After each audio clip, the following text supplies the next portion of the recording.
Channel Dharani kitchen Tamil. இருந்தவன் வரான் அண்ணா ஆத்தி வந்துட்டானா? இவனை தான் நானும் தேடிட்டு இருந்தேன். என்னைய வச்சு ஒன்னும் காமெடி கிமெடி பண்ணலையே.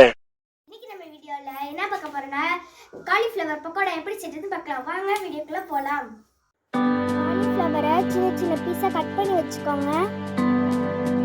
நல்லா கொதிக்க வச்சு காலிஃப்ளவர் பீசஸை இதில் போட்டுக்கலாம்.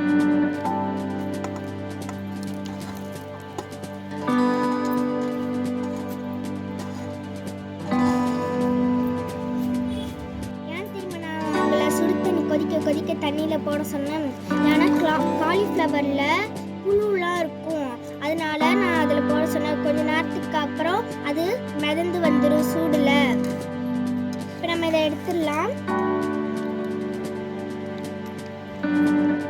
நம்ம கடலை மாவு எடுத்துக்கலாம். 1/2 ஸ்பூன் பெருஞ்சீரகத்தூள், 1/4 டீஸ்பூன் மஞ்சள்தூள், 1/4 டீஸ்பூன் கரம் மசாலா தூள், தேவையான அளவு உப்பு எல்லாத்தையும் இதில் சேர்த்துக்கலாம். நம்ம இதோட தேவையான அளவு தண்ணி ஊற்றிக்கலாம். நல்லா திக்காக கலரிக்கோங்க.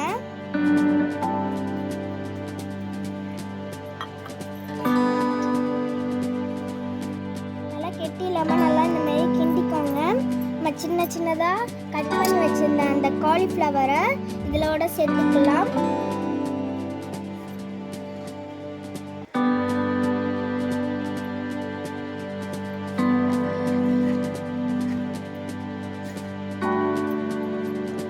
நல்லா மிக்ஸ் பண்ணிக்கலாம்.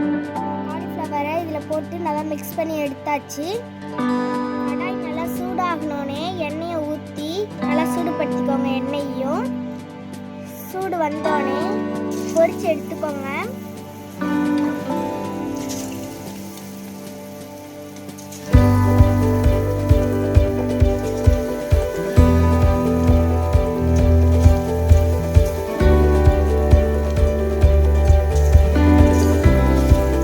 நம்மளோட காலிஃப்ளவர் பக்கோடா நல்லா பொரிஞ்சிடுச்சு. இப்போ நம்ம எடுத்துடலாம்.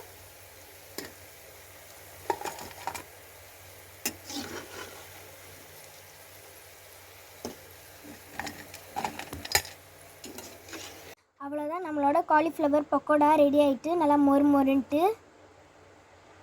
இந்த வீடியோ உங்களுக்கு பிடிச்சிருந்ததுன்னா லைக் பண்ணுங்க, ஷேர் பண்ணுங்க, கமெண்ட் பண்ணுங்க. மறக்காம தாரணி கிச்சன் தமிழுக்கு சப்ஸ்கிரைப் பண்ணிடுங்க. அப்போ நாங்கள் போடுற வீடியோ உங்களுக்கு நோட்டிஃபிகேஷனாக வரும். பாய் பாய்.